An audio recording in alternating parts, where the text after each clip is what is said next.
there, Jameson. Hope you're having a great vacation. That was your video lesson, one of two, while you're away. There's two things I want to talk about. Two things I want to talk about. I'll talk about those two things, and as usual, if you have questions or want me to look at anything, have your mom or dad shoot me over a message. I'd be more than happy to answer. So let's get to it.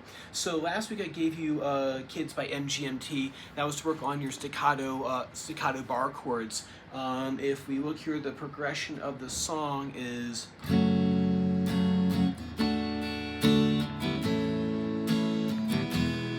basically just F sharp minor, D,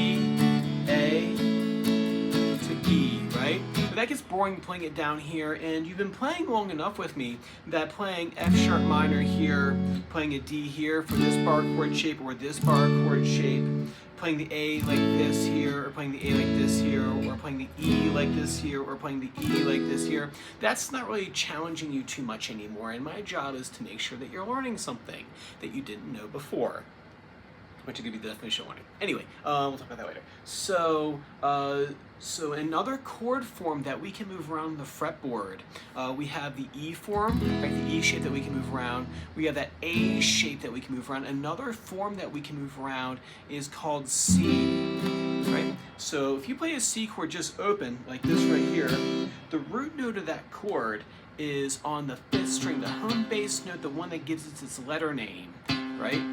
Major or minor is another story, but the one that gives it its letter name is that note C right there on the 5th string, right? So I can take that shape, if I swap out my fingers so that my 4th finger is here on the 5th string, 3rd finger and 2nd finger, it becomes this really awkward shape to play like this. And if I move that so that my bar here is at the 2nd fret, and I put all the rest down, so this is on, I tabbed this out for you too. This right here, this here, and then this here. This root note right now has changed from the C, gone to a C sharp, went up to a D. So when I play that,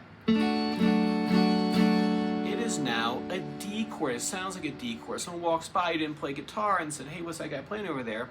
And they get perfect pitch. You go, oh, that's a D chord. So it sounds like this, but I'm playing it like this, the same way that you can play a D chord like this and a D chord like this.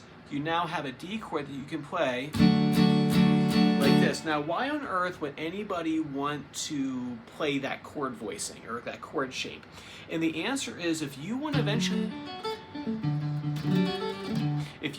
play sweep picking, these are the shapes that people are using. So I always say that the magic the magic of this chord shape is not in the big shape in this right here, right? It's going to know that, but it's what you can do with that shape when you break it up into small pieces. So that's why we're learning this one, is because we're not going to use this one necessarily for strumming the big shape, right? You know, not too many players are playing that big chord shape, from day to day, but they're using it for playing it for sweep picking exercises. Or for arpeggio exercises. Now, how to practice this chord without killing yourself? Remember that this is a tricky, awkward chord, so it's going to take some time to get used to.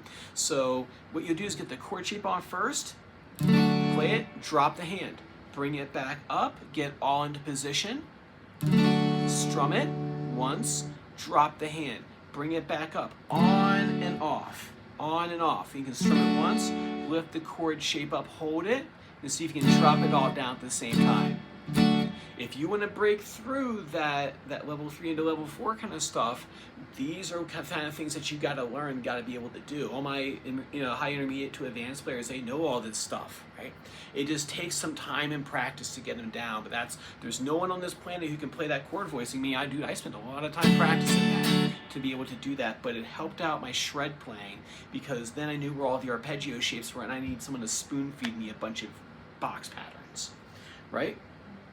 What you're going to do is you're going to play an F sharp minor chord, and then you're going to go to that new chord voice and just do one strum, man. 2, 3, 4, get to the new chord, and then A, keep A simple, man. Do that right there, and then E simple.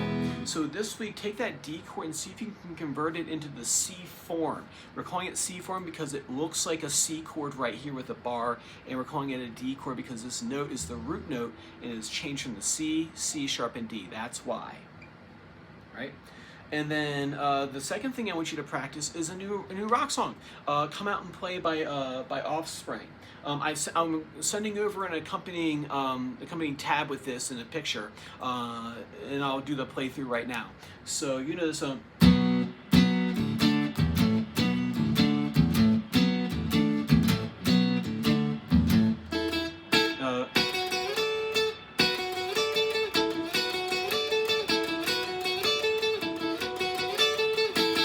And then we have the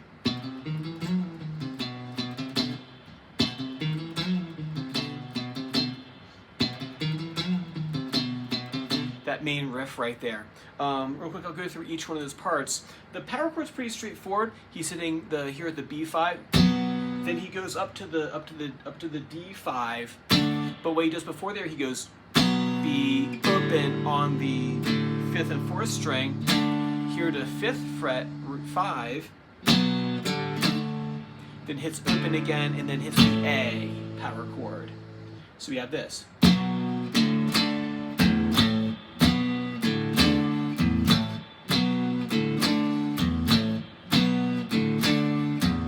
Do that 4 times. Then the lead part, what he does a double stop right here on the 7th fret.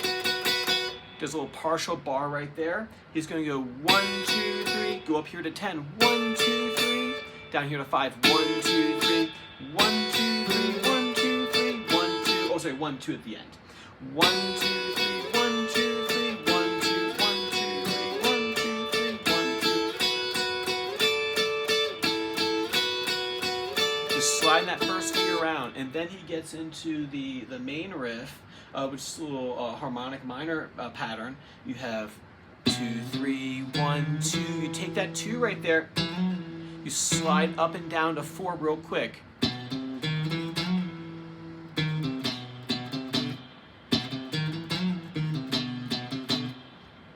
2. Oh, sorry. 2, 3, 1, 2. Slide back.